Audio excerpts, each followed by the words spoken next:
Miss Casterus, my lady, you're back. Hello. We have an important matter to discuss with Lady Aglaya. May we trouble you to inform her of our presence? My apologies, Miss Casterus. Lady Aglaya has just informed me that she has no time to receive anyone at the moment. That's just great. She refuses to even see me. Answer me this, friend. Did Aglaya order you to take me directly to prison? Who are you? Please don't jest. It's possible that she really is busy. Let's wait here a moment, and I'll try to contact her using the slate.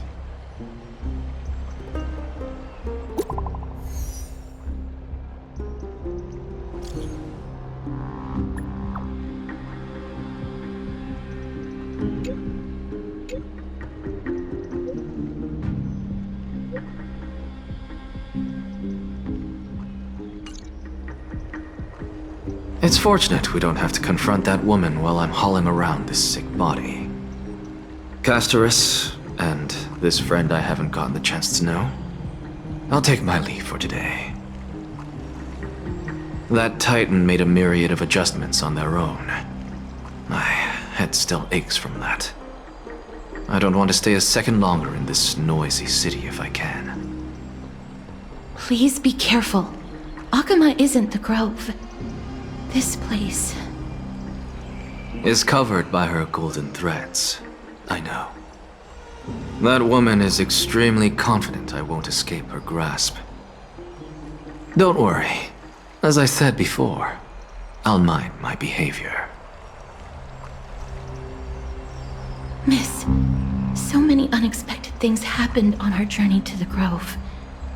We truly had no intention of putting you in danger, let alone face the Black Tide head-on. The Black Tide is not just an enemy of Akama, but all of Amphorius.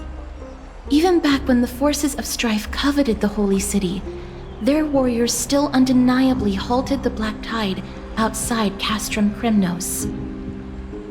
Nigador's core flame now sits vacant, and the Black Tide has returned. The Grove is an academic city with the best understanding of the Black Tide. It shouldn't have fallen so easily, and yet it was taken overnight, leaving the city in blood and tears, haunted by the spirits of departed heroes.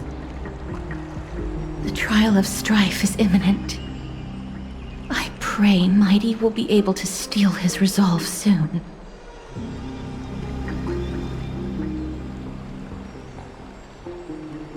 Lady Treeby once traveled across thousands of cities in Amphorius to repel the Black Tide.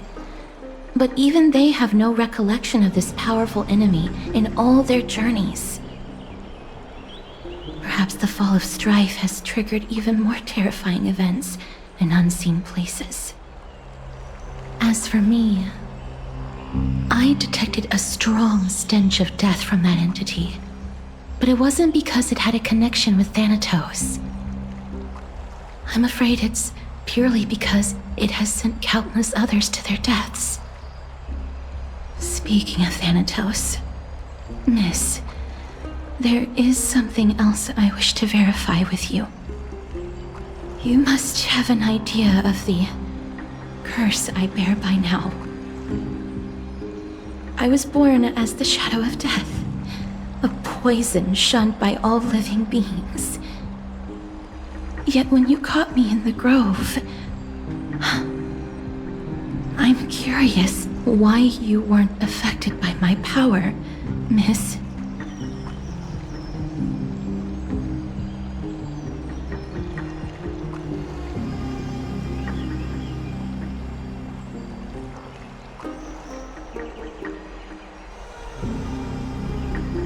That might be the case if we only brushed the very tips of our fingers. But back then... My apologies for the abrupt question. For all my life, I've always wondered, what is my connection to death? And why am I inextricably linked to Thanatos? Miss, you must be tired after being on the move these past few days. Please set aside the tragedy at the Grove for now, and rest for the day.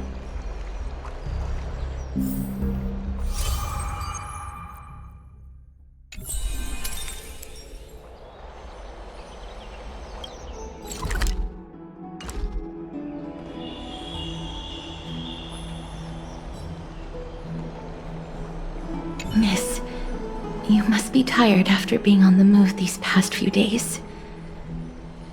Please set aside the tragedy at the Grove for now, and rest for the day.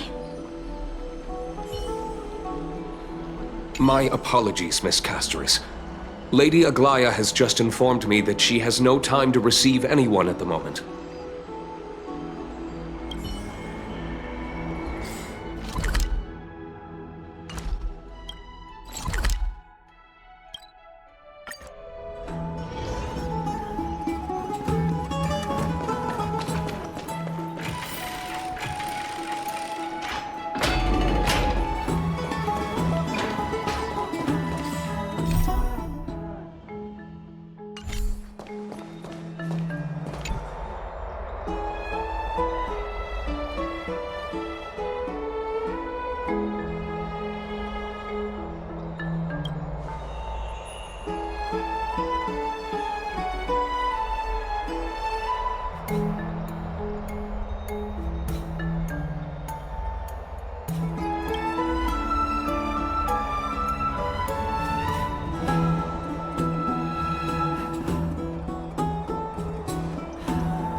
Trianne? What's wrong? Is there trouble at the Grove? Yes, I sensed something. It was fleeting, but very strong. It feels like they're in some big trouble. Trianne used the Century Gate again. Can you see what's actually happening? No, it's fuzzy like always, but the enemy's aura has disappeared. Maybe they've moved to a safe place? Let's hope that it's just a false alarm. We should place our trust in her and Castoris, teacher. They will keep Trianne safe. Aggie, you're talking like we're little kids. One day, Trianne will reach her limit, and Traby will take on the role of gatekeeper from her. We are all aware of that.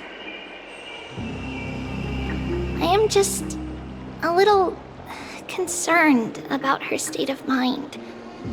Trianne was already unable to speak, even in short sentences when they left.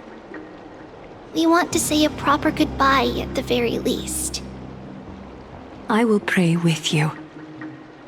Thanks. And Aggie, it looks like we will need you to come with us to the baths this time to unwind. It feels like neither of us have laughed for a long while. It's time to head out with the West Wind! All right.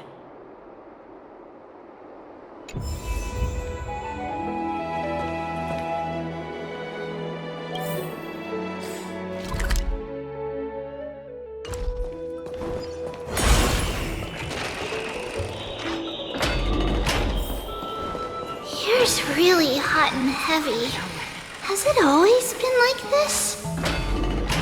Is someone injured over there?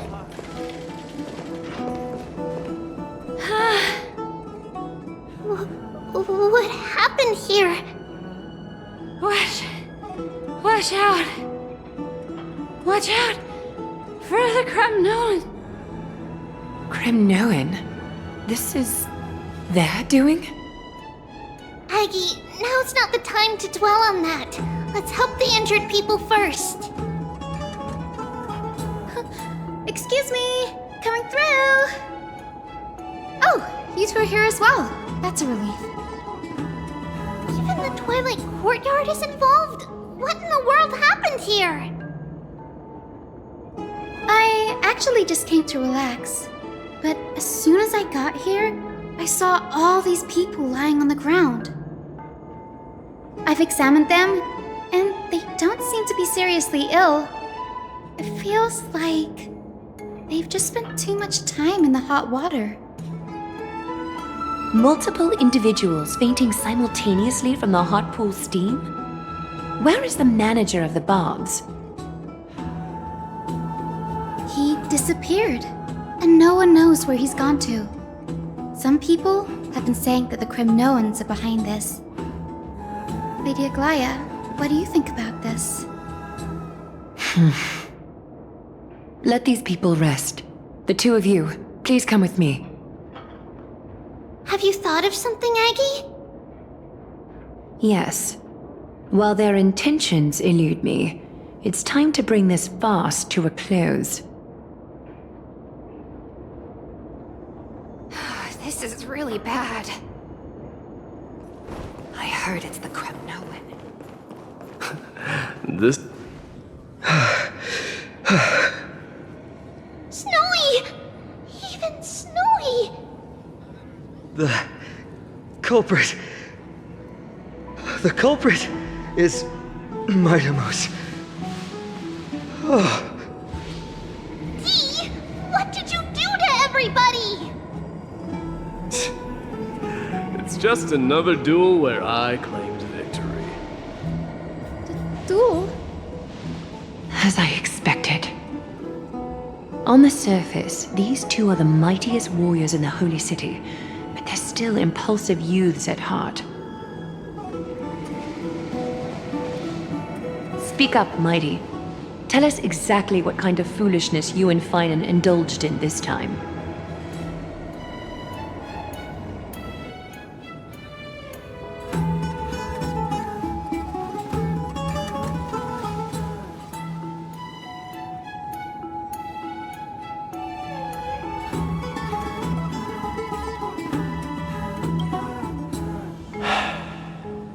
No, none of those sound right.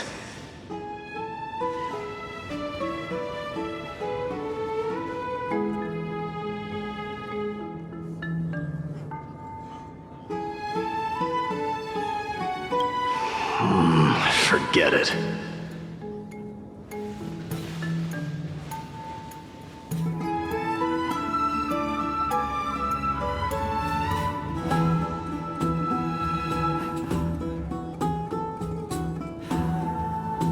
Am I seeing things? Is the magnificent deliverer finally deigning to step outside?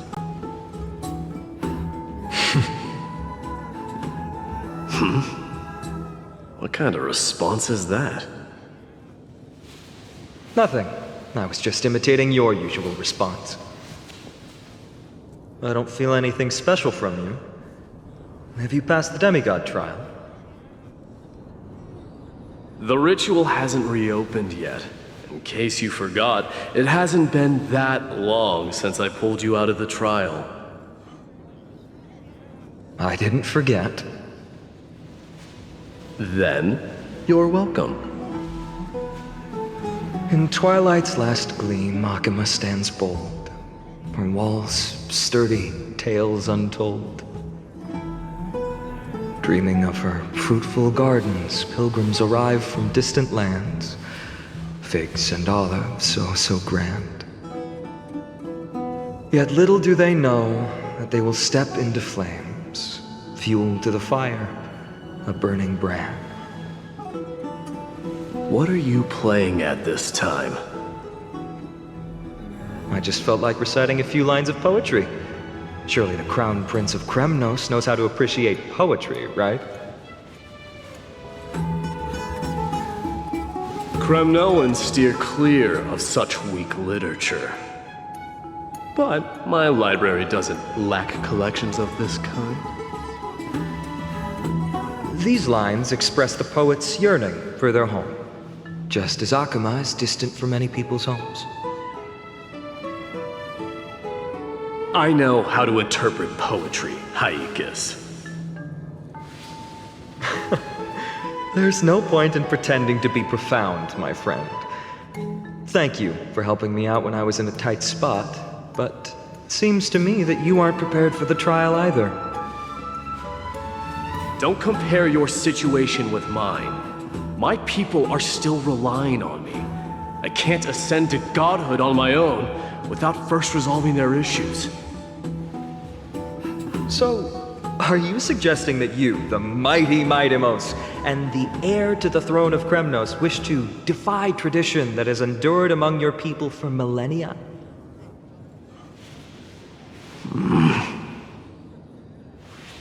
I'm still thinking about what I should do. Never mind. It's probably not my place to offer you counsel. An idea does strike me, though. Go ahead. Let's see what terrible ideas you've come up with this time. Maybe we both need to relieve some stress. Come, Mightimos, let's recommence our previous competition. This time, we'll see who can stay in the super hot bath for longer.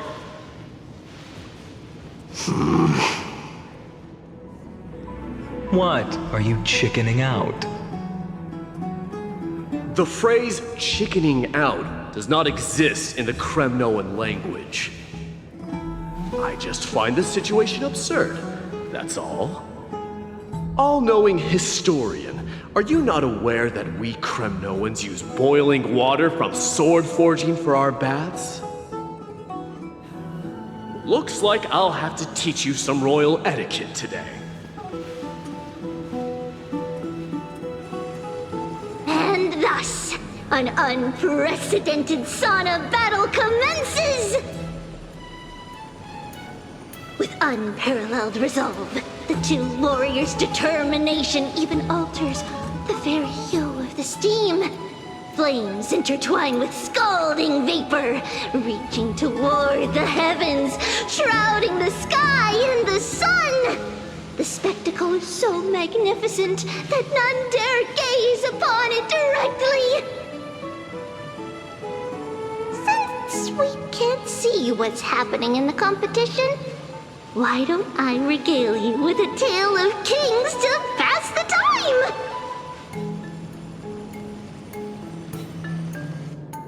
Do you recall the legend of the Gorgo lion mentioned by a certain veteran? The central figure, the main character, was not the sole sovereign of that land. An Oryx stood as its formidable rival. Long before the dawn of Erechrysia, the two beasts started their timeless battle on the plains of Tritos. The lion regarded the Oryx as its food, while the Oryx perceived the lion as a scornful, oppressive, and challenging barrier that it swore to topple with its antlers. For tens of thousands of years, without respite, the two creatures thus continued their relentless pursuit and rivalry.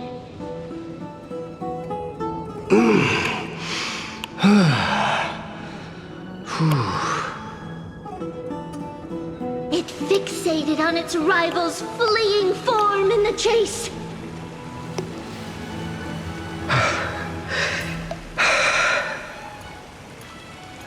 It set its sights on the other's neck, nearly within reach.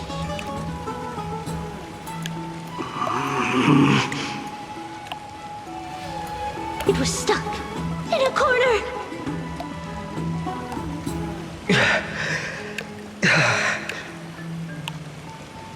It had nowhere to escape.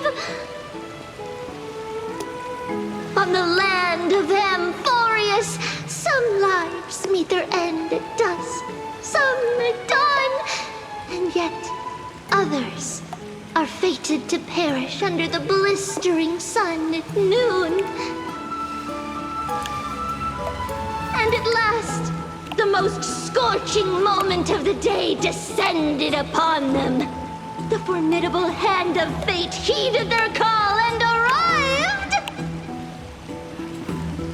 My lords, would you like me to reduce the temperature a little?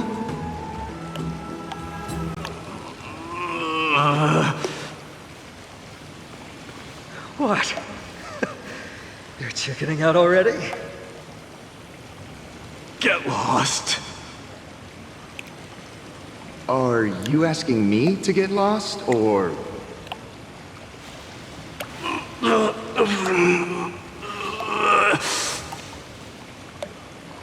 Do whatever you want. Oh, please forgive my presumptuousness, my lords.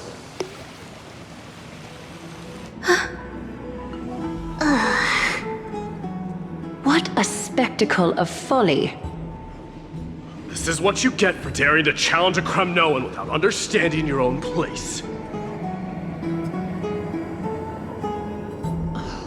What I'm saying is, your little game dragged down quite a few innocent souls alongside you.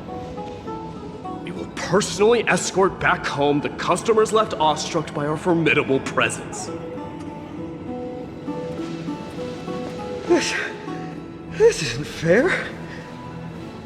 You're wearing way less than I am. Is this the latest trend now? Getting into the baths while dressed in full armor? Don't look at me like that. It was he who challenged me. There is no word for flee in the Kremnoan language. Very well. Let us bring this farce to a close, shall we? Warriors, it's time to get moving.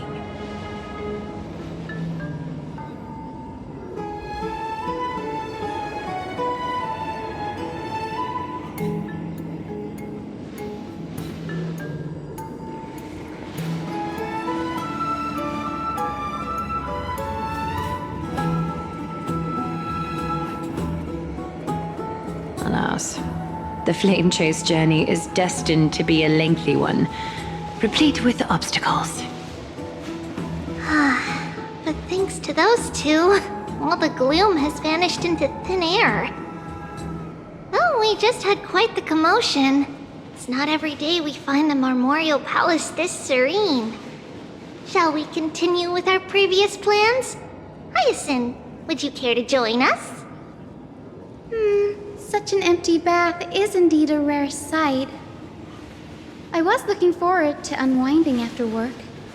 I'd be delighted to accept your invitation, Lady Treeby. How about we go to the biggest bath?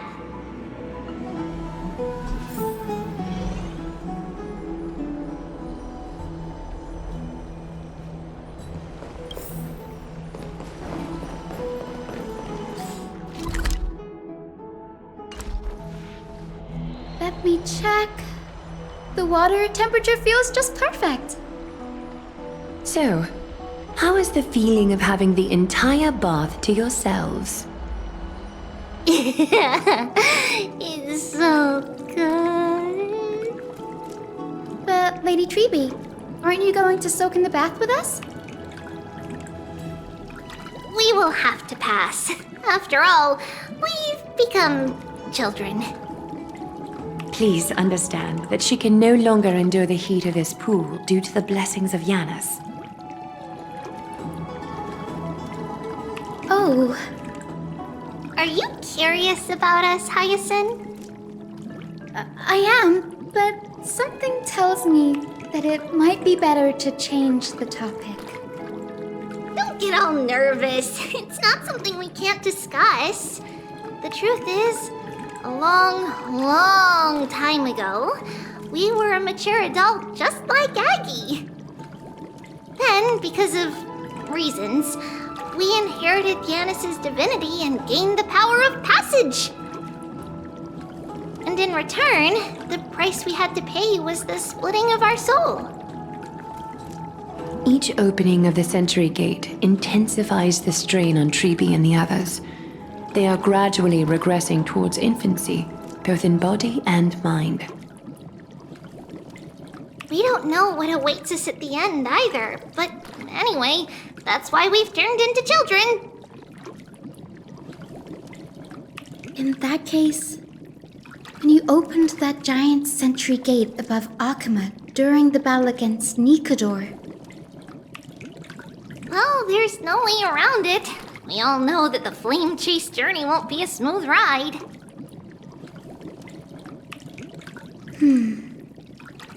maybe we can find a way to fix it. The primary research focus of Noosporists is the soul. We explore its depletion and methods to restore dispersed souls. As long as research continues, there might be a breakthrough that can help. We will do everything we can. So your first reaction is in fact denial. You're indeed an Access student. I look forward to your good news, Hyacinth. Now there's another reason to look forward to tomorrow.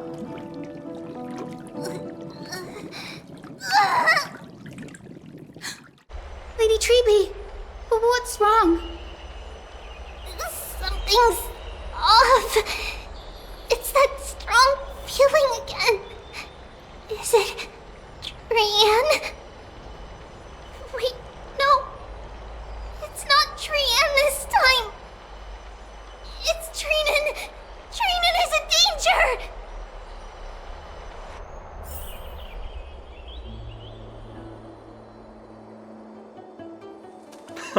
I win this round of escorting the bathers home. How does one contender alone make a valid competition? Offering a compliment or two wouldn't be the end of you, you know. Haikas. What is that word? Is that your native tongue? It means hyena. I'm likening you to a weak hyena. By the way, you emphasized the completely wrong syllable. Though we've been acquainted for some time, I have rarely heard you talk in the ancient tongue of Kremnos. It's because I'm not exactly a master at it either. I can listen and read just fine, but when it comes to writing... You can write?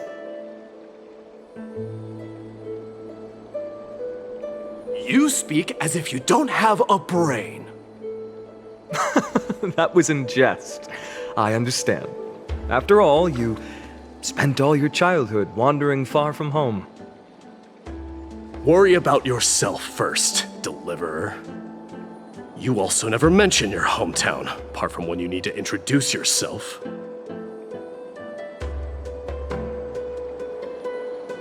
Well, it's because there isn't much to say. Ides Elysiae is simply a tiny village that disappeared many years ago in the flames of war. The only times I get to see it are in my dreams, and in the trial from the Lance of Fury. I knew it. Yes, I saw it all. Ides Elysiae ablaze with everyone. My family, friends, and my kin, lying in a sea of flames. A blood-red half-sun hung in the sky, just like on that day. And before my eyes, that murderer killed Cyrene.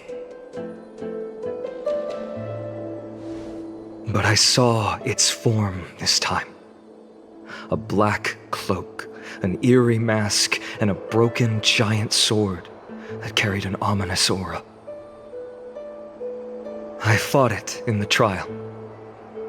But even though I've been fighting, improving, and resolutely getting stronger all this time, I still couldn't defeat it.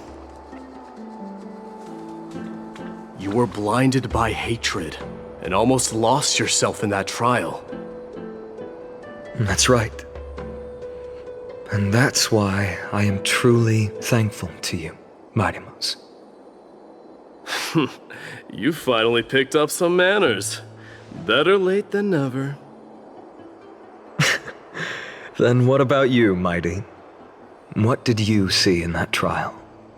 What do you fear? There is no word for fear in the Kremnoan language. I'm getting the feeling that your language has no words at all. But to answer your question, I saw Akuma in the trial. As well as... my old comrades. Hephaestion. Perdiccas. Ionius. Ptolemy. And Possesta. Ever since I returned from the Sea of Souls, these 5 have been by my side. We faced life and death together during our days in exile. Those 10 years were arduous, yet filled with moments worth treasuring. Each night, we would gather by the campfire, savoring honey brews and singing our hearts out. The wind in the wilds of Amphorius smelled like rust. Hephaestion would always tease me about adding goat milk to the honey brew, claiming I ruined the blood-red color of the drink. He had a scrawny figure, but was a relentless force on the battlefield, dispatching foes without so much as a blink. Perdiccas was an expert in concocting medicines, delving into all those strange folk remedies. Leonius was a swift runner and our most reliable messenger. Ptolemy was a real bookworm, always spouting off in chapters and verses.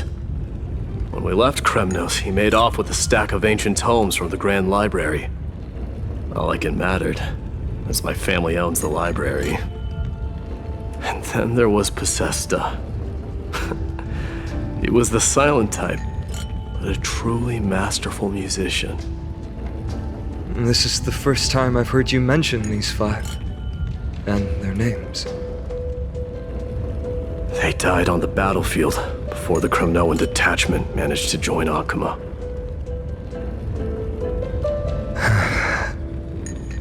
Perdiccas was the first to go. He was shot in the stomach by a poisonous arrow from the people of Ladon in the 2nd month of cultivation. In the end, his remedies mended all but himself. Mighty Mouse, do not mourn. I have achieved honor by bestowing a noble death upon the enemy. Leonius died in the 5th winter.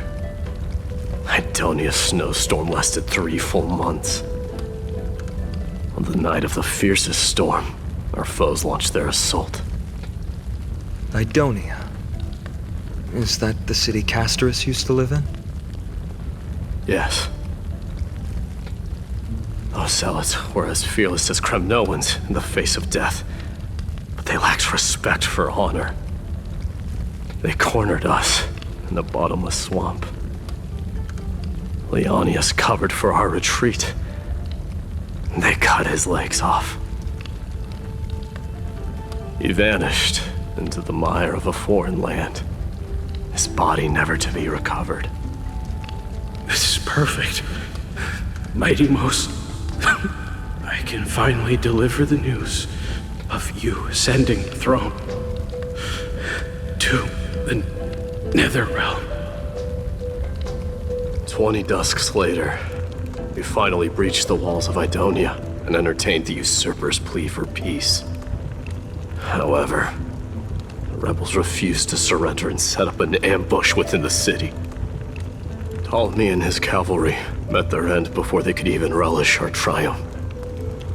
Those obelisks that collapsed after being set on fire became their final resting place. My Deimos, please tell my family. It was not cunning schemes that vanquished Ptolemy, but the immense weight of Amphorius' entire history.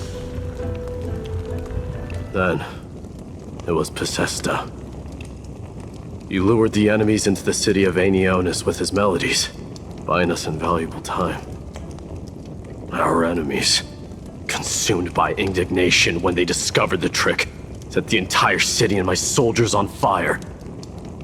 His final words were recorded on a small clay tablet, fractured by the flames. My Deimos, don the crown. And at last, my most trusted friend, Hephaestion. He was supposed to stand by my side through it all. But a sudden relapse of his illness hit him on the eve of my duel against my father. He hid his condition from me. By the time I returned victorious, he had but a breath left in him. A Kremnoan dying on a sickbed. I would be a laughingstock to everyone. Hephaestion, my dear friend. Spare your strength. I'll go get a physician. No need. Even if Perdiccas were here, he couldn't stop destiny from taking me away. No! None can take you away.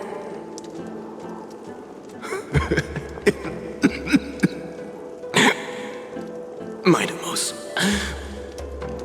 our king, do not shed tears for me. It's not befitting of your status. Farewell, my dear friend. You must lead us back home.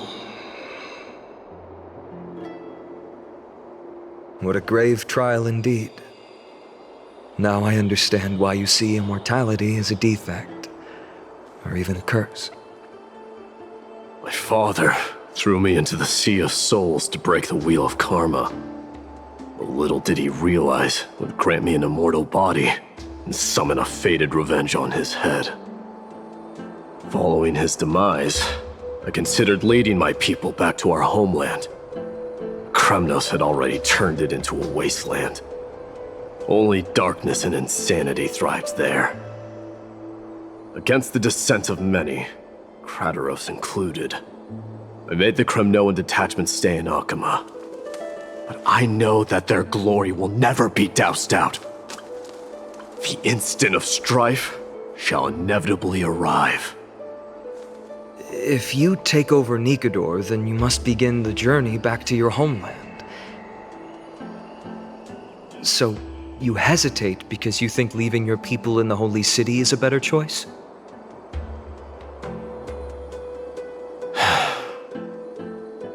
I don't know.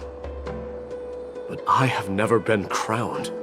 And those 5 were never endowed with any titles. None is aware of their glory.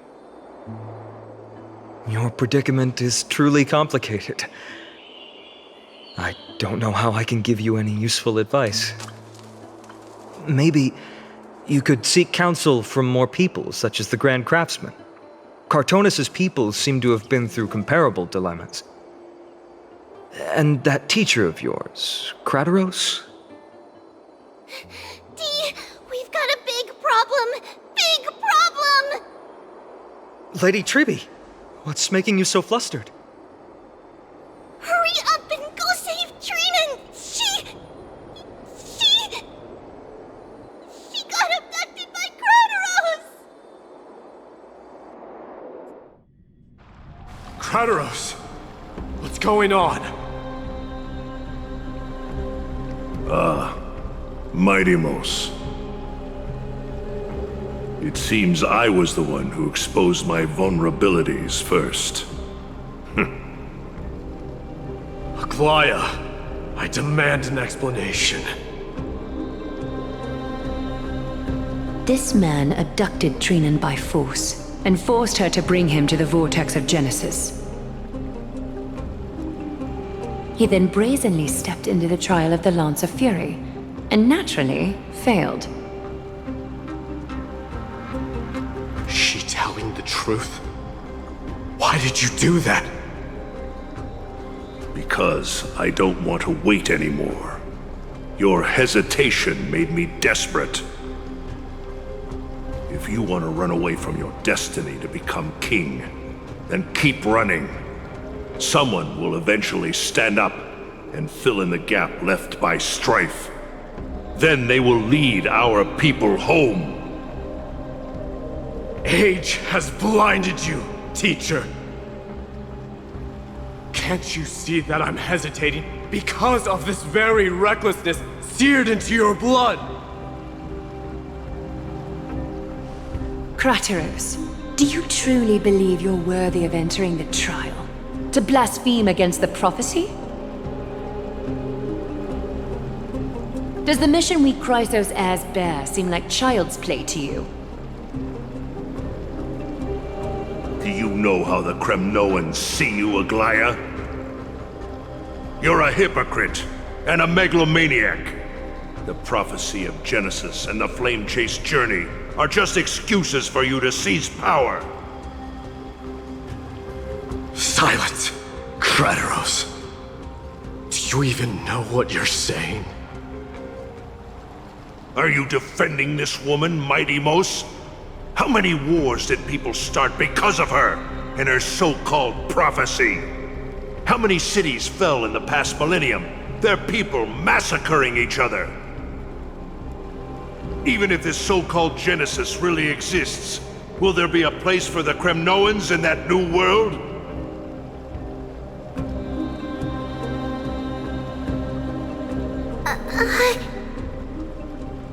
Are you done talking? By agreement between the Chrysos heirs and the Council of Elders, those who trespass upon the vortex of Genesis need not be tried by the Council. I am allowed to pass judgment alone. Kratos, your actions are unforgivable. I hereby sentence you. Aggie, wait! We have a proposal! Someone has to resolve this conflict between the cities. Lord Kratos did not use violence to harm us.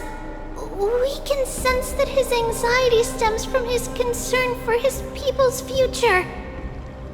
Please, Aglaya, hear us out first. I'm listening. I'm sorry, Lord Kratos. We were so preoccupied with deciphering the fragments of prophecy that we neglected those of you not favored by its message. Your accusations were harsh, but justified. We wish to earn your trust and those of the Kremnoans. I think the best way to do that is to take you to witness the source of the prophecy for yourself. How are you going to show me something that has no form? You've heard about that Outlander, right? She has somehow made a connection with Orynyx and can completely replicate scenes from the past. We will ask for her aid. Tomorrow, at the Abyss of Fate in the Temple of Yanisopolis, we will show you everything from that distant memory, Kratos. A fair proposal. I accept. Until then, you will be stripped of your freedom. That is my one condition, and I will brook no argument.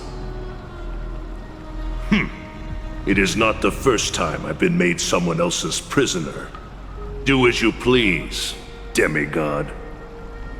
Teacher. Why did you do this? Forgive me, young master, but I just cannot wait any longer. Ever since your father died, our people and I have been waiting for a day to revive Kremnos. We placed all of our hopes in you, but never received an answer.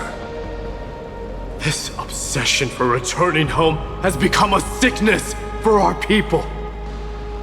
Wise as you are, I refuse to believe that you can't see the truth. You have a clear head, which is why you're also incomparably alone.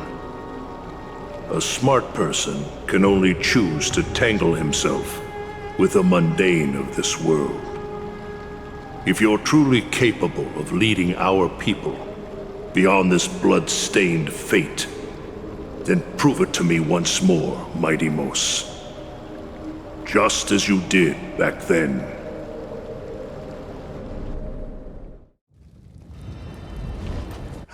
A fierce fighter. I did not expect such heroism from a feeble Akeman. Fulfill your duty as the victor, warrior, and tell me your name. I seek an honorable death from you. As if you have any honor! Listen closely. I am the leader of the Kremnoan detachment, Mighty Mos. I'm here to finish you, father.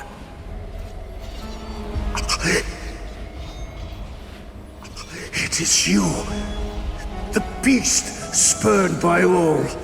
So you did defy death. The prophecy was true. You will bring an end to my Kremnoan dynasty. Defy? You're wrong. Death fears me. It's the reason I have this body of steel. As for you, you already stand at death's door, father. You were the one who threw me into the Sea of Souls. The one who tried in vain to enslave a Titan. And the one who desecrated the body of a god. Haikis! You're a weak king. So weak that even the lowliest hyena is a more noble existence than you. And now, fate's reckoning is upon you. Then swing your blade. Take my crown. Coronate yourself with an old king's blood and inherit it all. Become the new rightful king of Kremnos. No. I don't want the crown. Listen. There's only one end for the kings of Kremnos. Then the crown means nothing to me. All I want is your life. To avenge Mother and my comrades. But the walls of Kremnos will not fall with me. Do you truly think you can escape fate's grasp, my son? You and I, we're both the same. We feast on strife and fear. Now, kill me! The son of Gorgo is destined to be crowned in blood!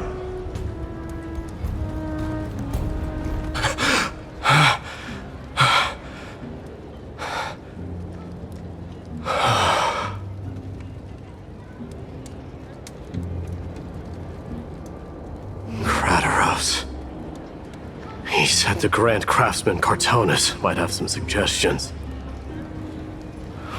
Might as well go see him. Grand Craftsman, how have you been? King of Kremnos it is. That you would come, I knew. You knew I was coming? Your matters, I've heard. The path forward you seek. Many questions you have. But before that, take this. What's this? A signet ring for the King of Kremnos. Belonged to your mother. Recast and restore it. I did. What? Mother threw it into the Sea of Souls. A long time to fish out it took. Very fortunate we were. I can hardly imagine how much patience and courage it must have taken to find such a small signet ring in the Sea of Souls. I owe you one. Gratitude there is no need for. Repayment for saving me, this is. Questions you bring with you? Ask, now. Fate I've always denied. It's finally caught up to me. By all rights, I should accept Strife's authority. It would make everyone happy. The Chrysos heirs, the Council of Elders, the Kremnoans. Even the bards who will write it all into song. Yet hesitate still you do. Hesitate, why do you, young king? Because of my people. Be they men, women, the elderly or children. The hearts of all Kremnoans yearn for home. They've all been waiting for this day. For the day their king returns. Children of Strife would then be able to go home and embrace the old traditions. Never mind that most of them have only ever been heard in these so-called traditions and song. They would then gather around their king and throw themselves into battle. This is not a good thing, you believe. The Kremnoans have been trapped in a cycle of bloodshed for the past 1,000 years. They seek vengeance, start wars, become prosperous, and decline. How much innocent blood flowed into the River of Souls in all those years? How many needless sacrifices could we have avoided? If I accept that fate and become the totem of strife, and lead my people into repeating the same mistakes, then of course I would be terrified. I'd be terrified of becoming king.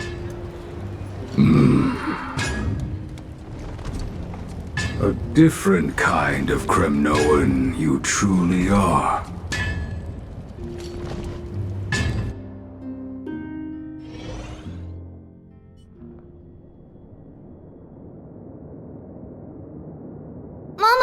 Mama, I had a dream last night. Oh. Now what did you dream about, my darling Treebios? I had a dream that I turned into many me's. Then we made the moon into a ship and made the stars into our sails. Then we floated on the ocean and let the wind blow us in any direction it wanted. Well, that sounds like a lovely dream. Yeah! The ocean and the sky were really, really dark. But there were so many of me that I wasn't scared at all, because we'd all sing together. The ocean wind blew us onto an island where the wind tasted like flowers. There were bleating sheep and chirping birds inviting us to be their guests. There were so many animals on the island, but none of them ever fought. Giannis's holy maidens can receive guidance from the God of Passages. Perhaps what you saw in your dream is a divine land somewhere in Amphorius. You think so? What's wrong, Treebios? You look unhappy. Because on that same island, I saw a dark mountain on the other side of the ocean. And it was very, very tall. The mountain looked alive, and it kept getting closer to the island. Then I realized it wasn't a mountain, but a very, very tall wave made of water. When the wave smashed against the island, it looked like it was going to eat the island up. The small animals tried to chase it away, but they couldn't stop it. Then there was a bang and I woke up. A dark wave. Mama, does something that scary exist in real life? Yes. Unfortunately, it does exist in Amphorius, but it's very far away from our temple. We call it the Black Tide, though it has nothing to do with water. It has no shape or form, but it can swallow up animals, humans, and even titans, turning them all into monsters. Oh, the Black Tide is a baddie. I don't want everyone to turn into its food. Can't we chase it away? Of course, my dear. You only need to behave well and listen to what the adults tell you. Study all the knowledge and etiquette you need, then grow up and become a proper holy maiden. The divine Yanis will then give you guidance and help you light the way for the people. Wow, I'm gonna eat a lot and study a lot and become a holy maiden. But Mama, you said the Black Tide can swallow up titans too. What do we do if even Yanis is eaten? If that happens, then the Holy Maiden will have to be the one to guide people on the right path. After all, we are the human avatars of the God of Passages, yeah? Yeah! But one person alone is not enough. Once you're older, you'll make a lot of friends. You must do your best to unite them, because that's also our duty as priests. Friends? Are they also like me and Mama with pretty red hair? They might not, but they'll certainly be just as smart and kind as you. Mama? Am I dreaming?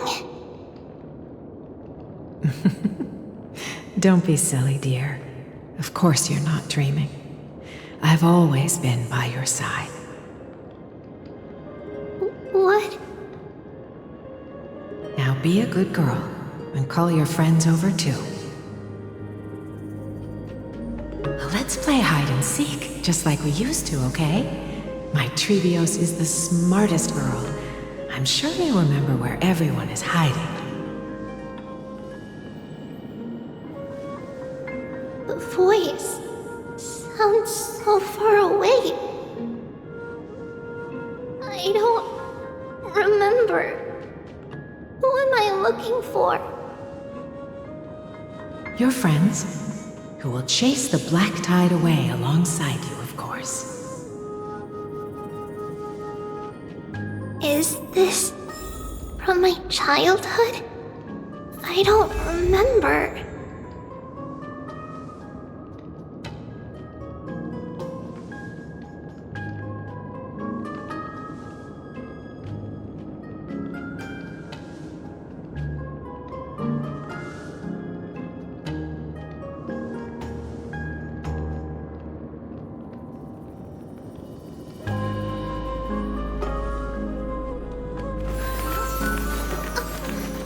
It's a letter to the future. Watch, we'll deliver it as fast as we can. Let's go.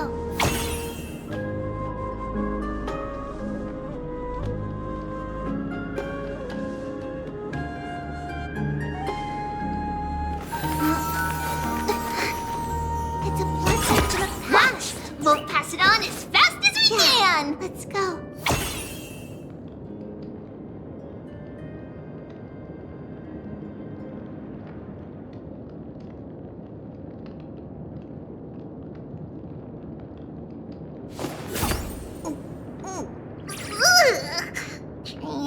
Training?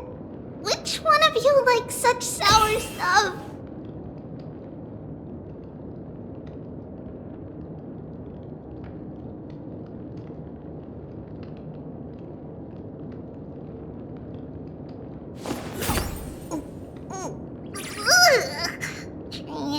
Training?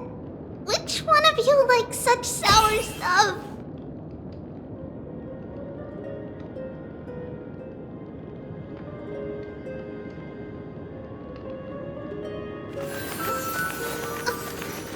It's a letter to the future. Watch, we'll deliver it as fast as we can. Let's go.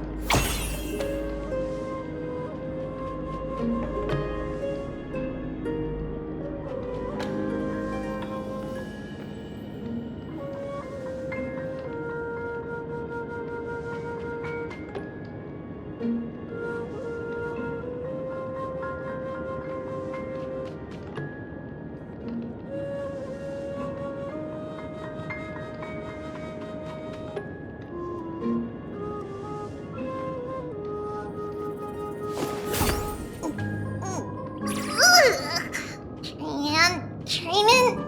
Which one of you likes such sour stuff?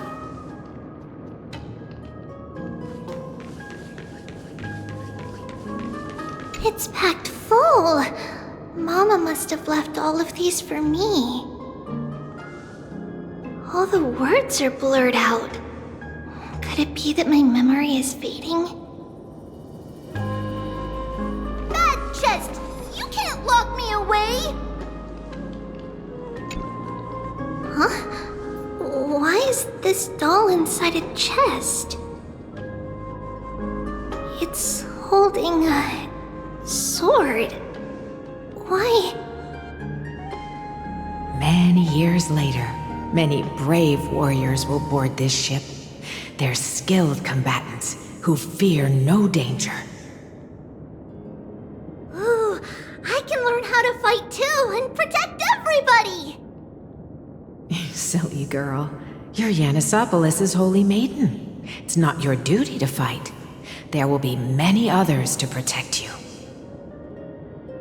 Alright. Then where will they come from? I believe one warrior hails from a lovely village where bulrushes flourish, while another comes from a magnificent royal city. Though each has their own troubles, both are ready to lend their strength for the ship's long voyage. In that case, let Trian fight by their side! This way, they'll always stay on course! How could I have known the name Trian back then? Was it just a coincidence, or...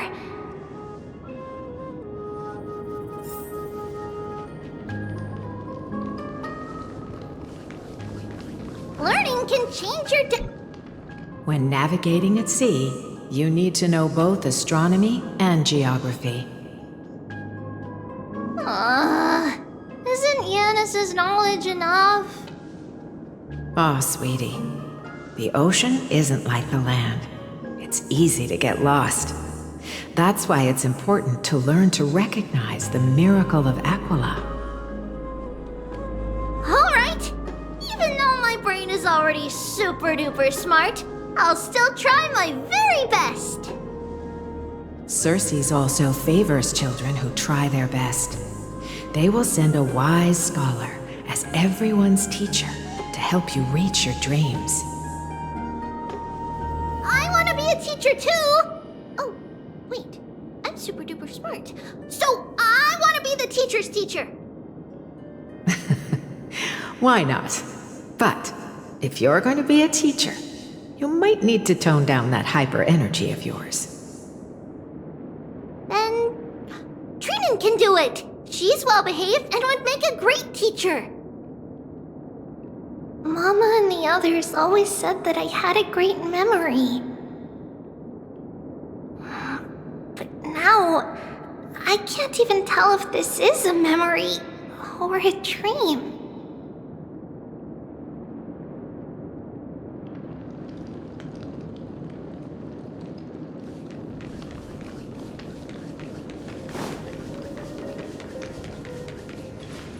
Use the spindle to connect everyone.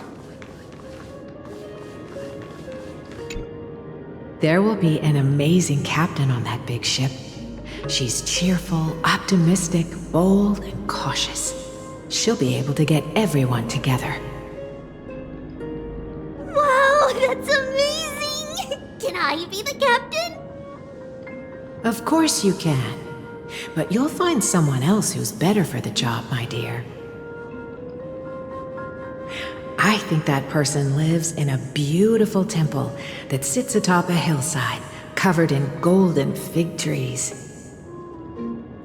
There's a noble girl there who's very smart, but also very delicate.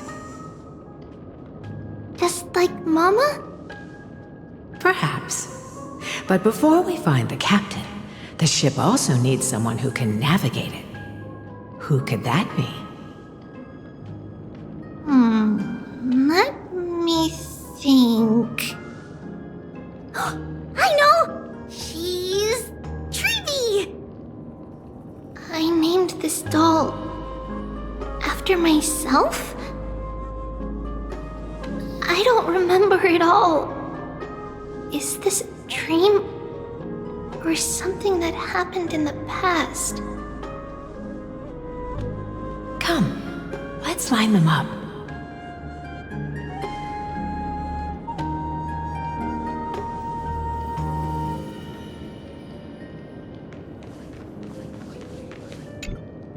Now, Treebios, set them on this music box and let them compose a melody for our song. Music box? What's that? Sweetheart, are you still groggy from your nap? You invented it. I invented it? What does it do? Oh, my lovely Treevee. You're usually so bright. What's gotten into you today? Well, you might as well see for yourself.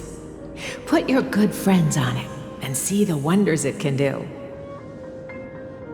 Put the dolls on.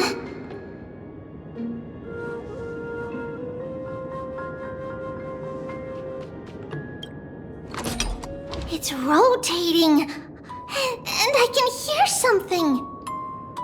That's right. It's a music box. If you place the dolls in the right spots, it will start rotating and play beautiful music. Out of all your inventions, this one is my favorite.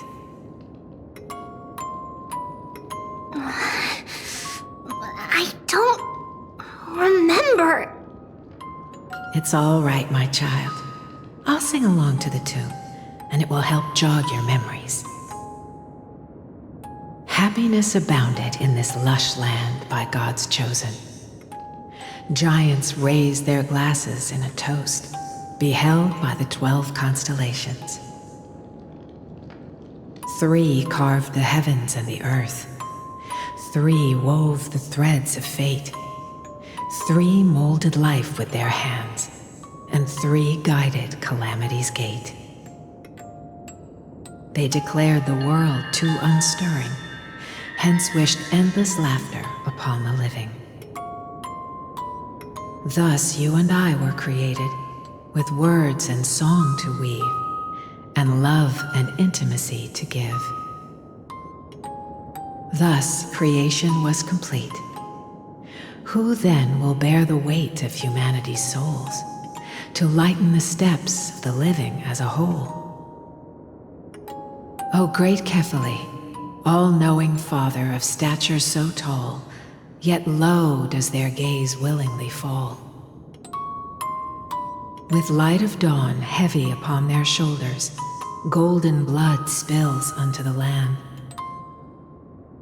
converging into a boiling river that flows to the heroic heirs of this world.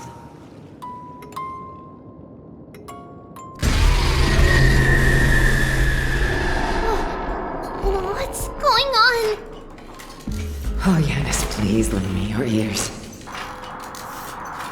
In the black mist, as death and fate draw close. On the bloodied earth, the living dead, but ghosts. What is this world? It mirrors your maze-like fate. What is this world? A silent lament without a trace. What is the past? Wandering ghosts that linger. What is the future? Souls scattered by fate's finger. What is the start? A voyage born in solitude. What is the end? A spirit, lonely and subdued. Lonely and subdued. And subdued. And subdued. Subdued. Subdued. Subdued. Subdued. Subdued.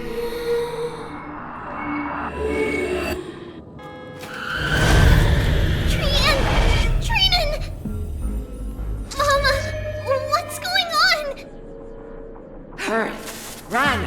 Trailblaze, run! The black tide has arrived!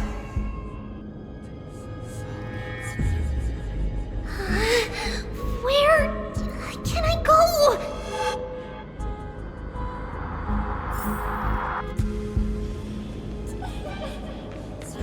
What's this?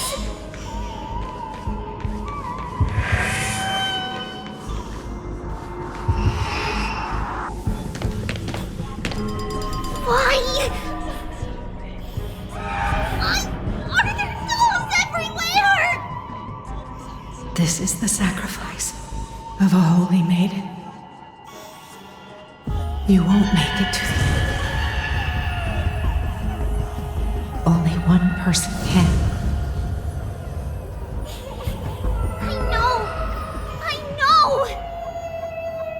It's fine if we can't reach the end. Our minds are made up! Go. Bid your farewells, Trailblaze. Time is running out. Mama, are you going to leave me? My sweet girl. I will never leave you. But remember this, Trailblaze.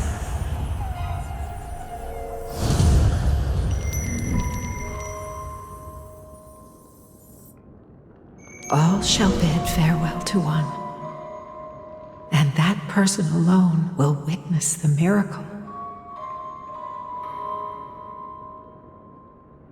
Since your mind is made up, then traverse the black tide and dispel the fog for Amphorius. I shall see you tomorrow, my dearest Trailblaze.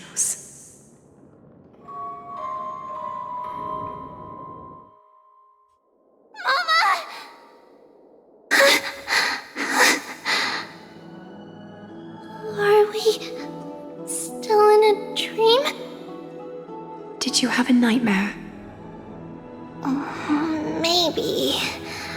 But it's been a long time since we had any dreams. It's not yet the entry hour. You still have plenty of time to rest. No.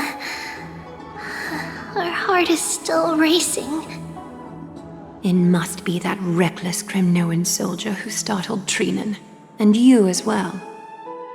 If you want, I can pierce through his chest with the golden thread right now. Aggie, cut it out with the scary talk. I'm just kidding. If I were serious, I wouldn't have waited until now. Do you want to talk about the dream? Keeping it bottled up is not good for your health. We had had a dream about Mama. The dream itself was nothing. It's just the timing that feels a bit unsettling. You mean... It's Trianne. Even if we refrain from ever using the power of the Century Gate again, her soul continues to slowly drift away from her body. There isn't much time left. Perhaps it wouldn't be such a bad idea to let her relinquish her role as the gatekeeper and live out her days as a carefree child. You have a point, Aggie, but our decision has already been made on that matter. I believe there's still another way. Souls will be spent until they dissolve into dust. Such is our fate. Once we had a whole and connected body. If that body were a tree, then its trunk and branches would share the same fate, decaying at the same pace. Now we are fragmented into numerous selves. Despite the absence of a trunk, we are offered another possibility. We can choose how our branches will perish in a way that is most beneficial to the Flame Chase journey. Compared with saying farewell to one person, watching many fade away before me is even more sorrowful. But advancing is the destined end of Yanis's trial. There's no retreat in our path. Don't feel sad about saying goodbye to us. We have already agreed on this, right? It won't be long before I forget what sorrow tastes like.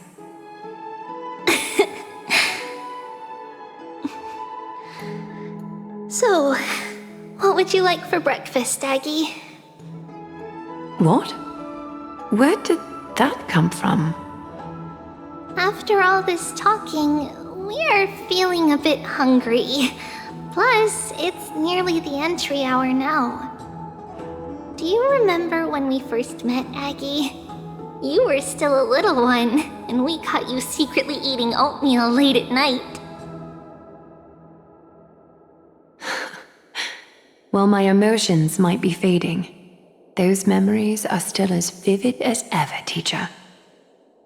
Please, let me do it. What would you like to eat? It's fine!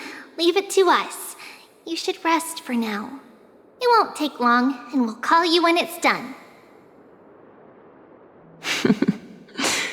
In that case, thank you. Then, see you tomorrow, Aggie.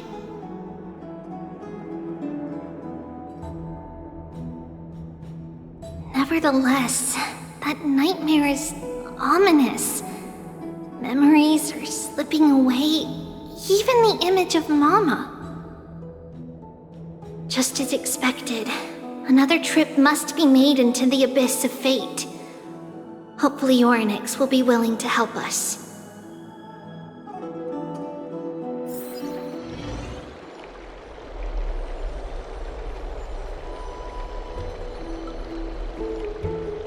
Long time no see, Professor Anaxa.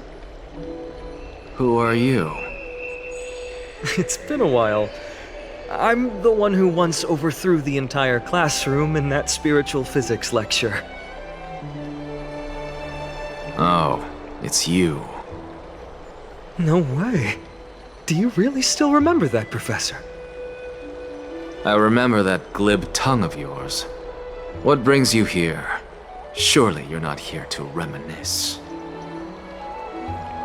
You could tell. Of course. You only beat around the bush when you have a hidden agenda. That's not true. I'm here to seek enlightenment, as always. Could you please teach me everything you know about the black-robed swordmaster? Rumors sure travel fast. Unfortunately, I too know nothing about it. I can only tell you that it is clad in a black robe and wields a greatsword. At least, it looks like a great sword. It's shaped like a twisted half-sun, and a peculiar dagger resembling a crescent moon. By the way, take this with you. I got it from the sneak attack. It's yours now. I was right. It is this thing. The one who torched Aedes Elysiae to the ground. And killed everyone. Don't try to be a hero. No one in Akama stands a chance against that thing right now. Is that what the Titan said as well? Not at first. But the god relented after having had a taste of its power. Even with the god possessing me, I couldn't fight against that blade. That incredible power doesn't seem to be granted by any Titan. Are you suggesting that it originates from beyond Amphorius? It's possible. Much like the Black Tide, no? Nonetheless, it's an enemy we must overcome. We? Drop the pipe dream, Phynon. No one wants to see you fall by their blade. His mere presence will endanger the Holy City and the Flame Chase. You know that I don't believe. You don't believe in the so-called prophecy, I know. However, I'm here to seek your assistance, not at the request of Aglaya or Tribi. I just want to eliminate a threat to the city I pledged to protect. That's all.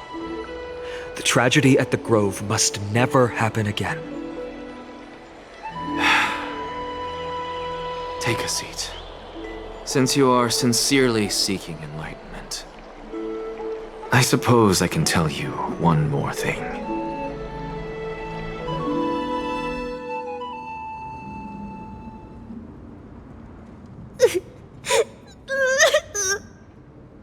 What's wrong, Trian? Nothing. Just remembering what happened at the Grove.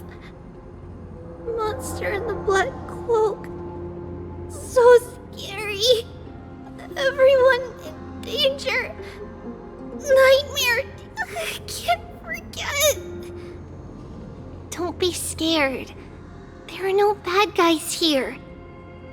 Didn't you save everyone with the Century Gate, Trian? Trian threw it away. Far, far away. It's never coming back. We got back safe from the Grove because of you, Trian. You're the reason the Flame Chase journey can continue. Sorry. Trian feels a bit dizzy.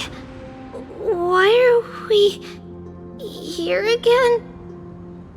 For the same thing, of course. Remember? Tomorrow we will reveal the prophecies past to everyone.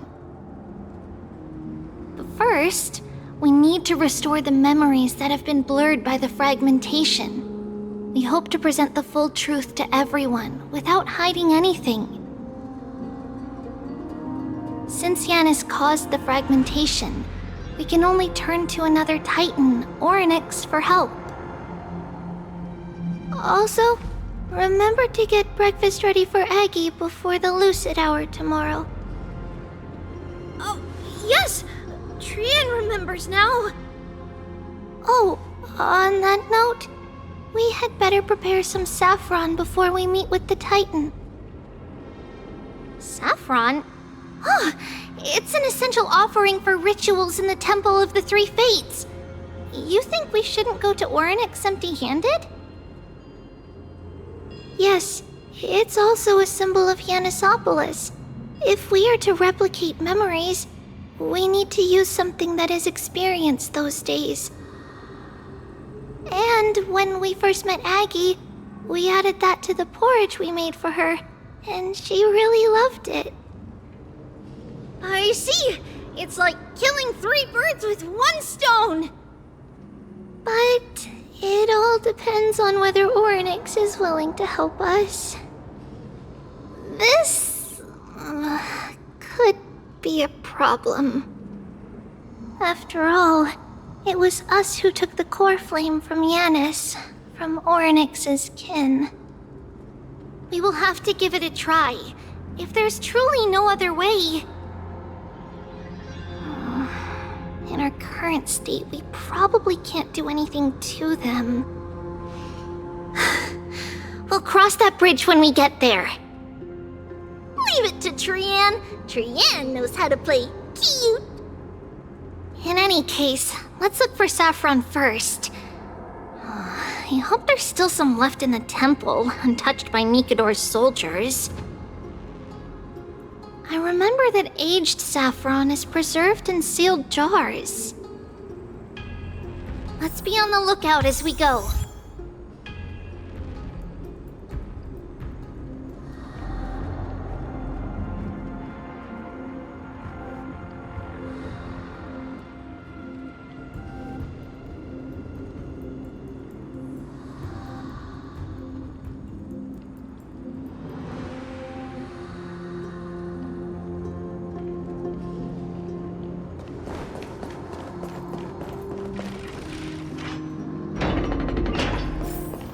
It's a dead end ahead. Turn back, teacher. What? Aggie? No, it's an illusion. Wow, this room is huge. Trinan, did you? Yeah, I saw it. Was that a warning from Orynyx? What are you two whispering about? Treeby? Trinan? Trian can't even hear our own telecommunication. Well, never mind. Trian suddenly feels like this place is quite familiar. Oh, there's a whiff of safari in this room. It's right over there. Over here! Follow Trian! Trian, slow down!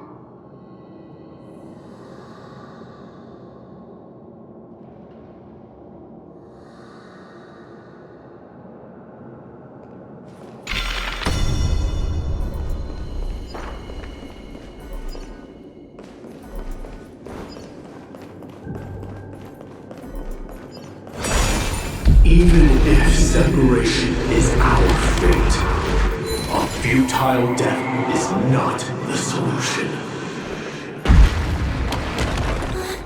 It appeared again! Right here! I summon thee, Orynyx! Stir up ripples of past reverie! Something's appeared! Wait, we should read it first.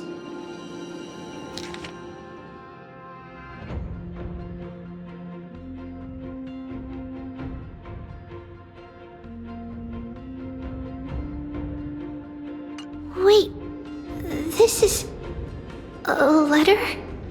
It mentions something about Saffron and Trebios? Isn't that name... Never mind that for now. Why is this letter here? And how did Trian sense it?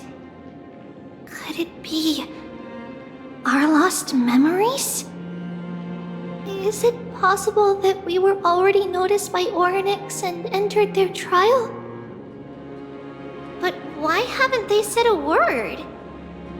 Orynyx has the whims of a child. Perhaps they're toying with us on purpose. Come on, this isn't the right time to be playing games.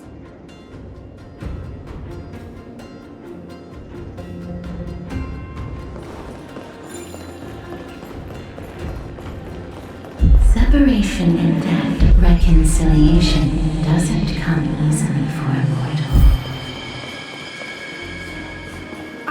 Trevi! Trinin! Look what I found! Is this the safari? Coming! We'll take a look. But Trian, there's nothing in here. What? It was right in the stolium. Huh? There's really nothing here. That can't be! I swear I saw it! I swear! Trian is telling the truth. It was right there! Where did it go? Trinan, Trevi, why aren't you saying anything? Trian can't seem to hear you at all. We were just lost in our thoughts. Don't worry, Trian. What you saw was likely, Yanna's hair. We must have startled it away. Okay. Could Orynyx be trying to make us falter? But why would they do that? Something feels off. Trebi, don't you think this temple is a little too quiet? What do you mean? It might just be an illusion, but Trinan wonders, is Orynyx really putting us through a trial?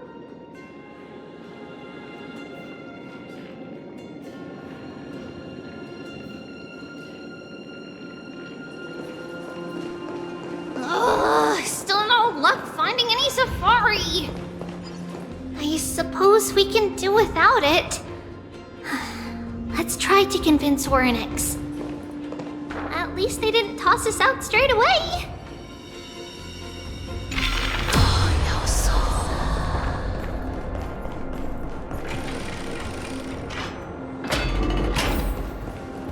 Whoa! Trevi, Trinan, look at this! So cool! So many of us now!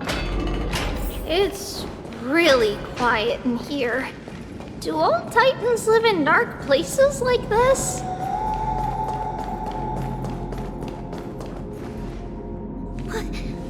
What's going on? Orynyx disappeared?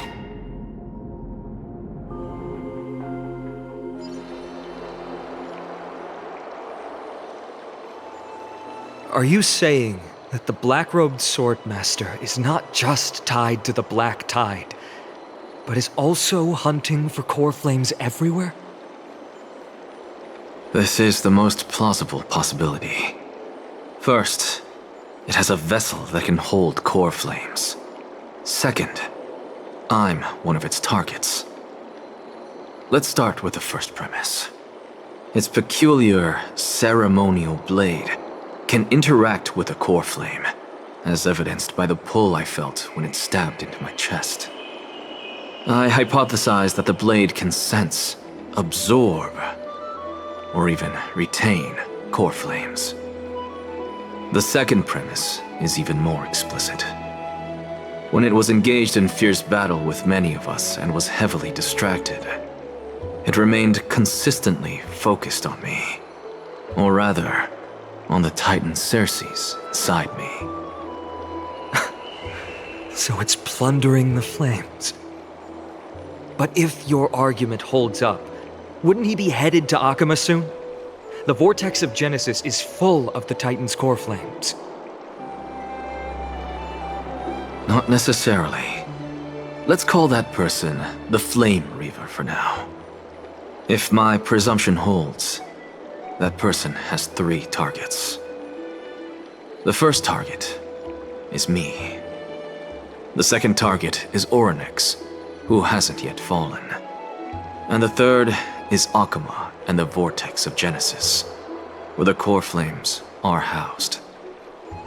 But I suspect Akama won't be their first target. Kefali's core flame is guarded by the Council of Elders' arcane power. And Fagusa's water curtain should be able to block out any external perceptions. What about Thanatos and Aquila? Their core flames are yet to be restored. The whereabouts of Thanatos remain a mystery to all. As for Aquila. Can you fly? No, I can't. Why are you asking that? Can that Swordmaster fly? Good point. But what if he does grow wings? If they had wings, I wouldn't have made it out of the grove alive. That's a relief. Anyway, since the Flame Reaver has 2 targets, we need to move fast. With the distances between Akama, the grove, and these potential targets, I believe we should bolster our defenses and...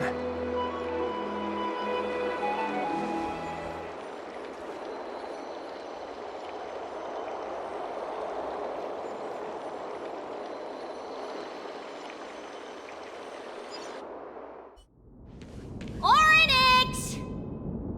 Are you in here? No response at all. Did they foresee that we were coming and hide in the fog, or...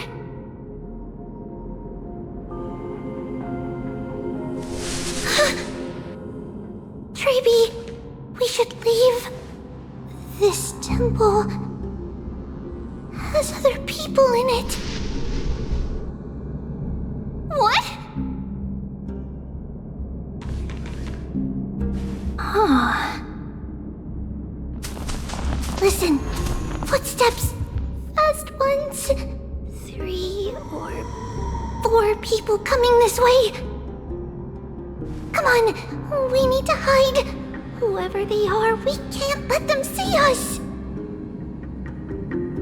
Treeby, Trainin, come check this out. What's this? Trian feels like it's so familiar.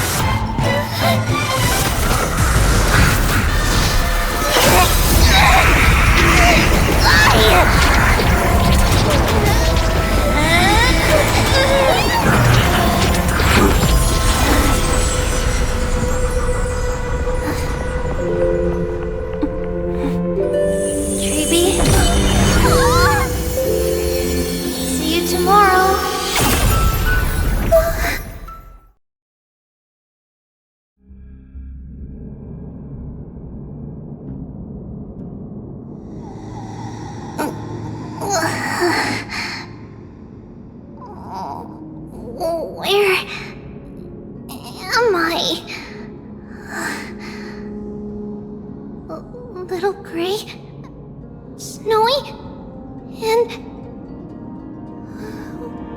Wait, where's Trian? Is she back?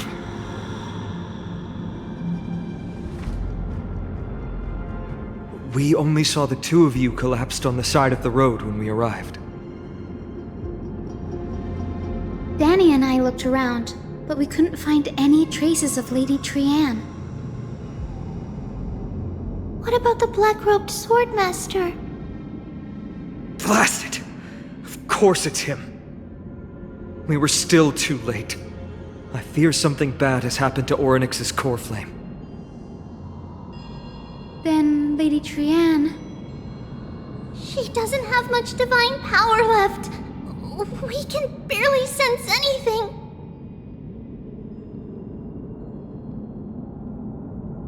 That you're both safe is already a blessing.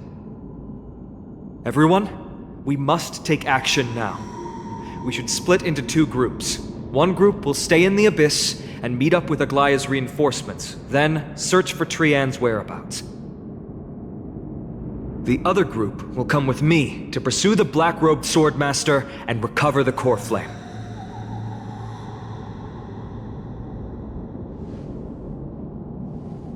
I didn't get to tell you this before, but Anaxa and I already have our misgivings about the Black Tide, so we've made preparations. I'll tell you the details as we move. Opportunities are fleeting on the battlefield. We should hurry.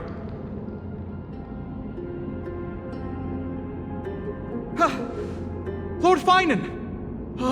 Lady Treby and Lady Treenan. I'm glad you're all right. Did Aglaya's people get here? Yes.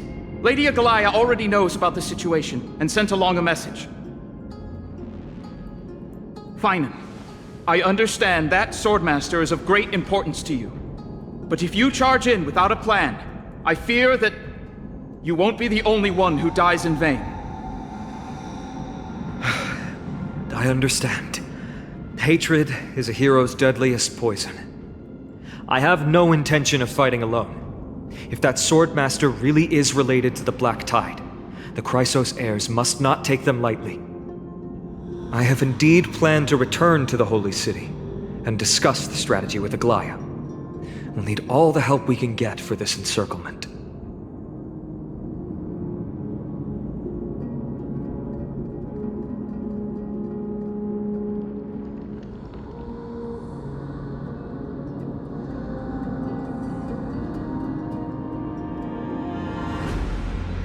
Treenan will stay in the Abyss too. That way, both sides can communicate with each other if anything happens. Thank you, everyone. Partner, Treby, let's go.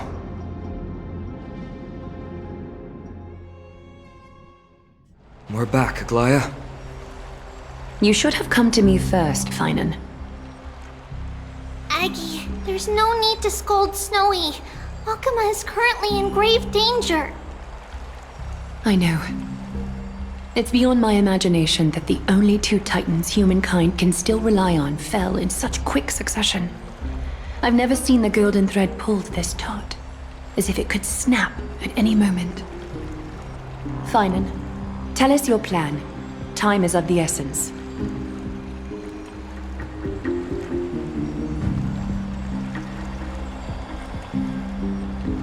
This being is not just hunting titans, but taking the core flames too?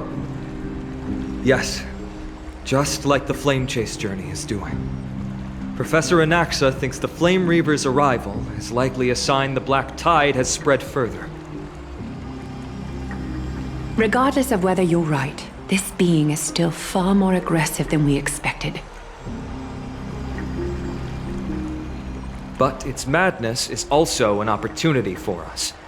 If its goal is the core flame, then that means us humans can lure it into a trap. Anaxa had already left the Holy City with Cersei's core flame while we were on our way to the Abyss, so he can make preparations for the battlefield. Tell me, what makes you think this won't end with us losing another core flame? Because this time, the power from beyond the sky is also at our side. She is the key.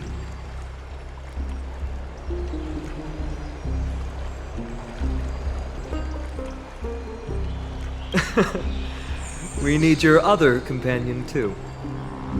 Ma'am, do you mean me? I see. Finan, that battlefield you mentioned, is it Castrum Kremnos? Yes. I'm sure everyone remembers the astonishing miracle our partner here performed with her companion during the battle with Nikador, and how they awakened Castrum Kremnos' past. That will be the key to our victory. We will use Orynyx's power to once again open a passage to the past and lure our enemy inside.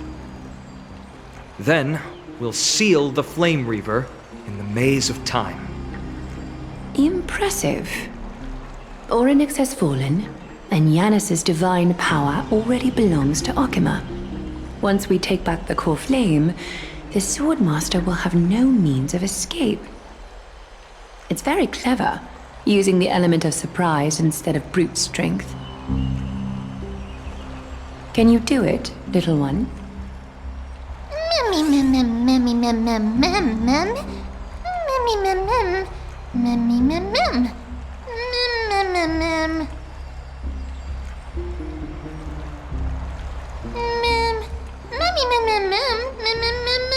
Mem.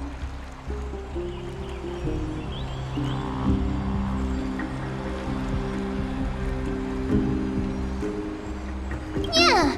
Mem.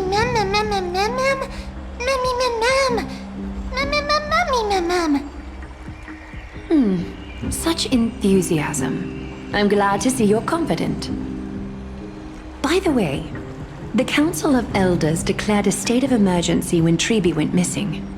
Kynus and her following have heard tell of the incident at the Grove, and are galvanizing support in secret. I fear she'll make her move before the next assembly of the citizens. What are they plotting? That short-sighted politician likely believes the Chrysos heirs have outlived their usefulness, and is making preparations for her next step. That ugly side of humanity is something we'll have to deal with eventually. But that's a problem for another day. I've sent Castoris ahead to the council with a message. She should be able to keep the situation under control for the time being. Finan, it is my hope that we can come to an understanding on this. We must take down the Flame Reaver in one go, and retrieve the core flame. And in doing so, grant ourselves an advantage against the Council of Elders. Of course. You may count on me to lead the charge.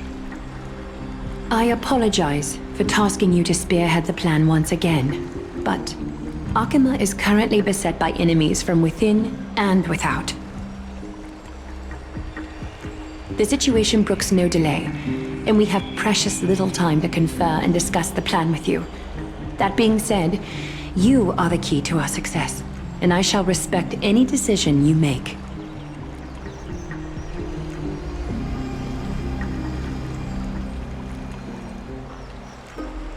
I may not be as masterful as Trian when it comes to the Century Gate, but even I can open a nice big gate if I have enough time. As for whether we can take back the core flame, that will be up to Anaxa's capabilities. Based on what I know of him, he can do it.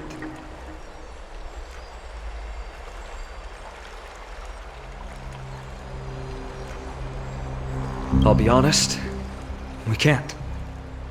But the Flame Reaver will have to step over my dead body if they wish to do you harm.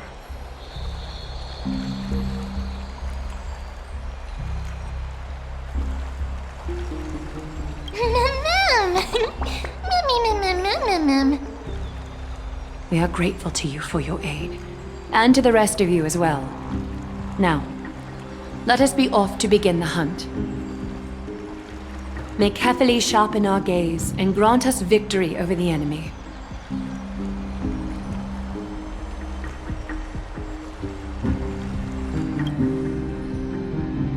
You mean Mighty? He's dealing with a different problem. Don't worry, that man would never miss out on this fight.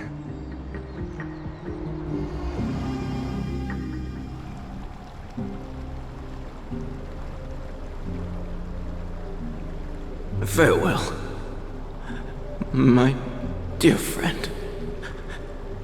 You must lead us back home. You and I, we're both the same.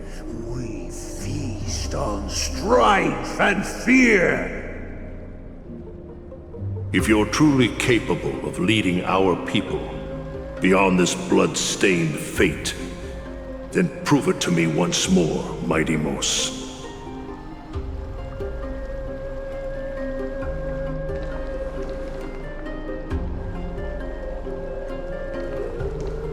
I knew you'd be here.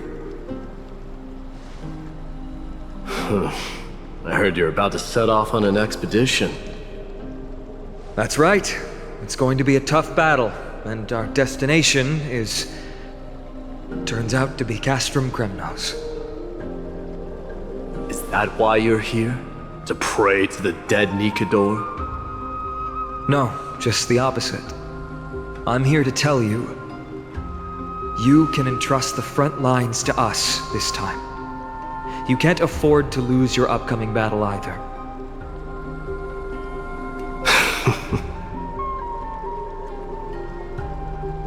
Have you heard the story of Geocles the Mountain Breaker?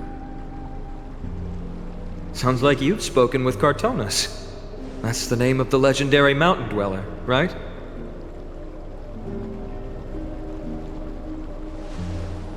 Let's have a chat before we go our separate ways. Cartonus told me that back in ancient times, the mountain dwellers lived in seclusion. They spent their days quarrying and gathering, living a simple and peaceful life away from strife. But Geocles was different. He resisted their traditional way of life, yearning for the world beyond the mountain. They're safe, but humdrum culture was like fetters around him.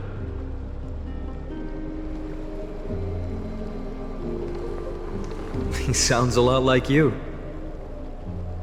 Yes, that is why he too faced the same dilemma as I do.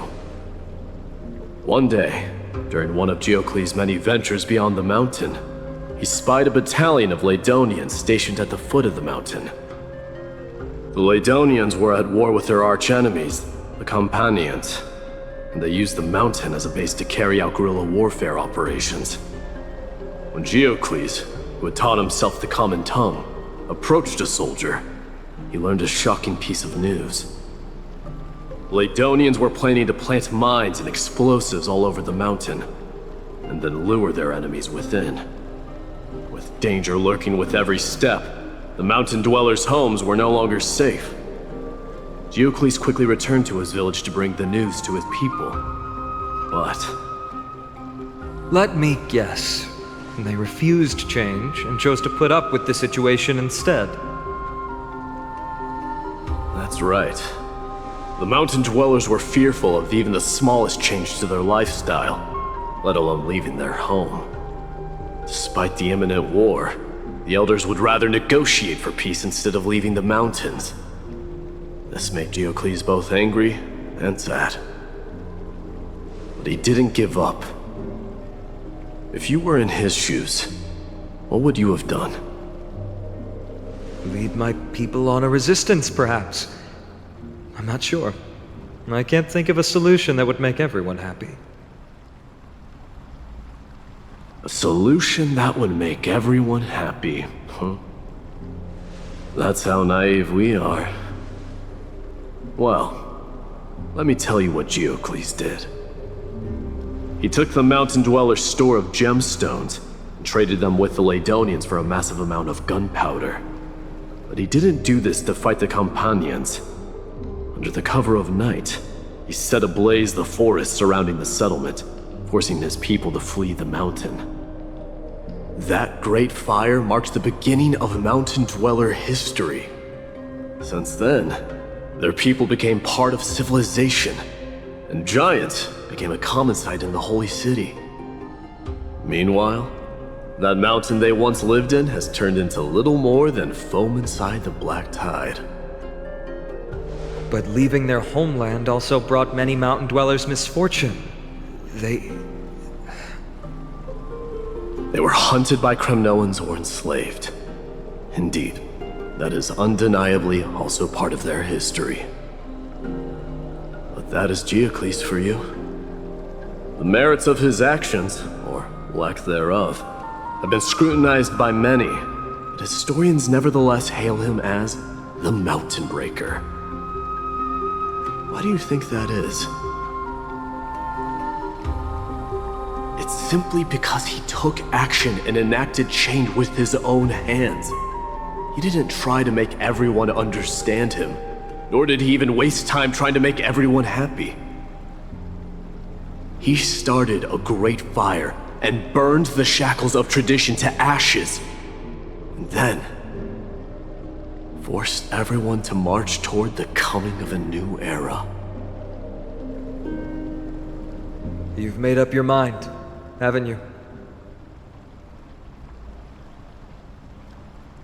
I'll be leaving Alchema soon to fight the great darkness of this world, and to shoulder Nikador's destiny. So, listen well. If there comes a day when we meet again on the battlefield, and I stand opposed to the flame chase, remember to stab your sword into my back through my 10th thoracic vertebra. That's my weak spot, and the only way to kill me.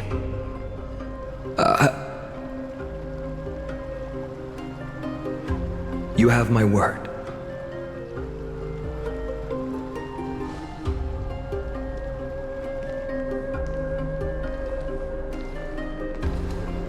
Go now. The battlefield calls. Send that flame-thieving hyena to their death. But if you find yourselves with no other recourse, pray to that blade in the sky. And loudly call out the name of the new god.